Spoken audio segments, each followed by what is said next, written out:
Rousseau's, Kant compels us to ask whether the Enlightenment does not in some way encompass what follows it in the currents of modernity, including Romanticism. That is, when we talk about the Enlightenment, that is a later periodization that we put on the age. For instance, one of the essays we have before is it isn't what is the Enlightenment, it is what is enlightenment. And that was the notion that the thinkers of the time were working with. What is this thing that is overtaking the mind of Europe, this enlightening of what had long been a perhaps docile mind.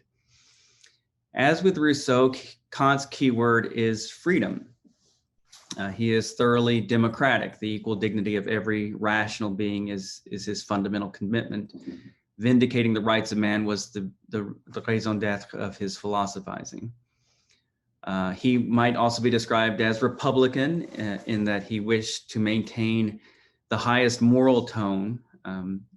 Freedom and morality were equivalent for Kant. So if we want to look back to the great civic republicanism of the classical age, one can see a counterpart in Kant in his high moral tone. He was born in 1724 and he lived all the way until 1804. He was from a very, very modest background, in fact, poor, from the son of a harness maker.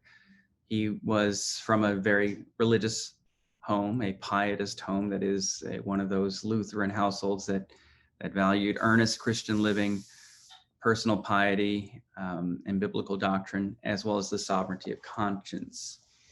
He was born in the Prussian town of Königsberg, and he never left that town his whole life.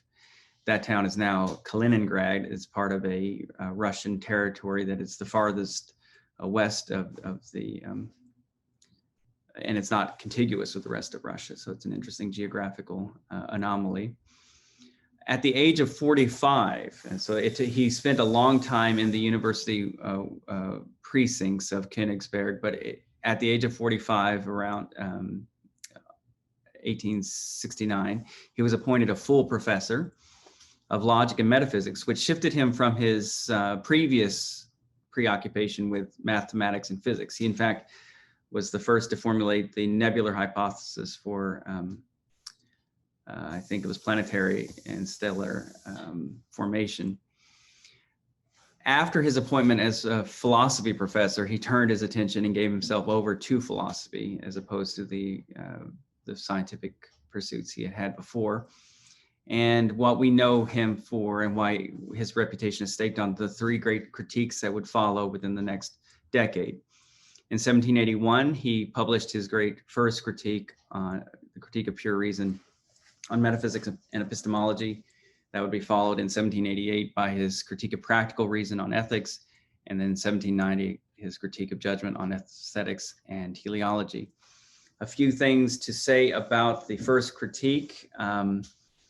Madame de Stael, whom we'll read next week, or actually a couple weeks from now, around 1810 said, "When at length the treasures of thought which it contains were discovered," this first critique, "it had produced such a sensation in Germany that almost all which has been accomplished since in literature as well as in philosophy has flowed from the impulse given by this performance," which says a lot about how important this very obscure work is. It's notoriously one of the most difficult works in the history of philosophy, that along with the Phenomenology of Spirit by Hegel. What Kant is trying to do in his reading, as Aristotle had read his predecessors, the pre-Socratics, in a certain way, Kant reads he gives us the notions of the rationalists versus the empiricists, right? Descartes and Leibniz on the one hand, and Hume and Locke on the other. And he's trying to synthesize the two. And to do that, he does this remarkable procedure in which he has the subject of knowing become the constructor of the experience that the empiricists talk about, so that it's not just that as Hume said, famously Kant had said Hume had woken him from his dogmatic slumber. That is, Hume had denied the possibility of making any causal claims or making any objective claims about scientific knowledge or any kind of knowledge at all. And Kant, who was fully given over to the Enlightenment project of scientific advancement, thought that this was a catastrophe in the making if there could not be a response to this kind of radical skepticism.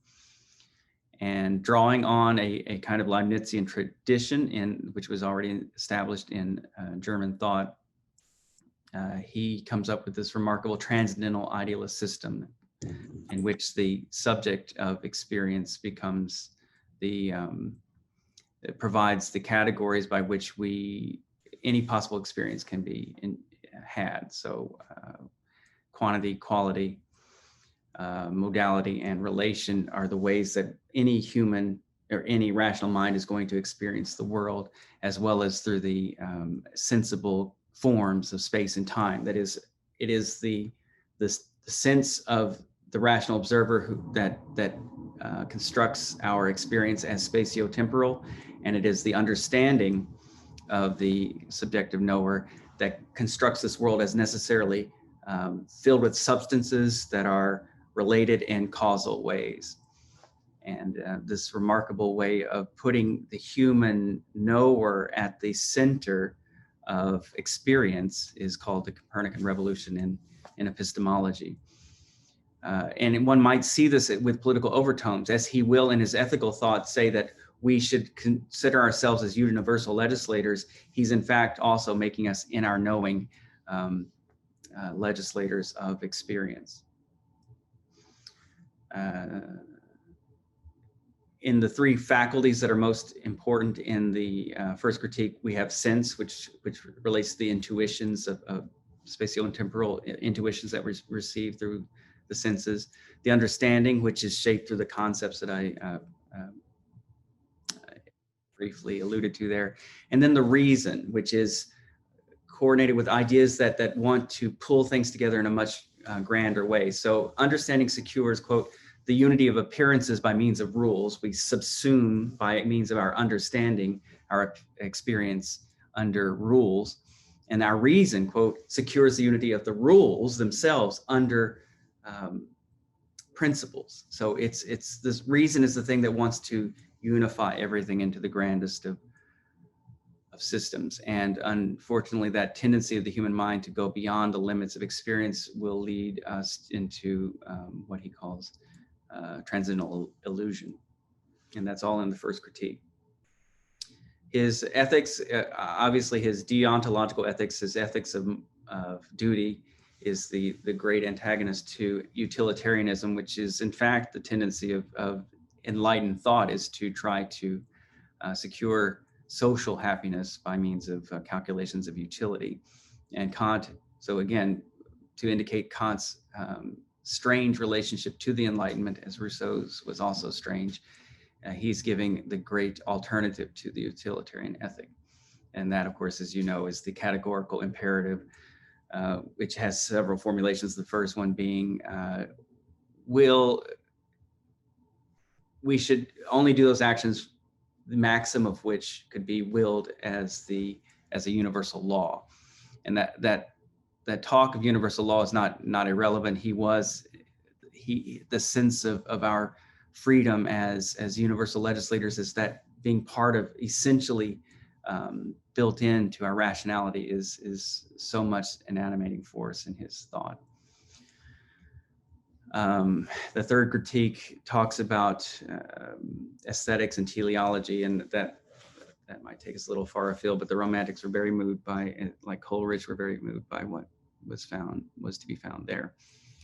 In Prussia, again, Germany wasn't a united country until 1870. So the last of the great European powers to become a nation state. At this point, there were still dozens, if not hundreds of independent powers in the German lands.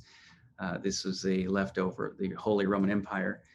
Prussia was becoming the leading state under Frederick the Great, which is the ruler that Kant knew for much of his life.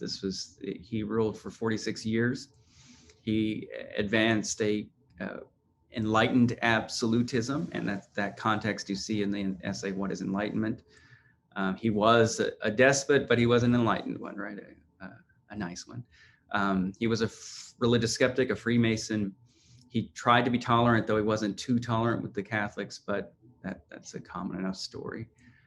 His nephew, Frederick William II, succeeded him in 1786 and was not tolerant. His minister, Wulner, tried to end religious toleration with regard to the Enlighteners, and Kant responded with his book, Religion Within the Limits of Reason Alone, in 1793, which is really one of the great texts founding texts of liberal Protestantism.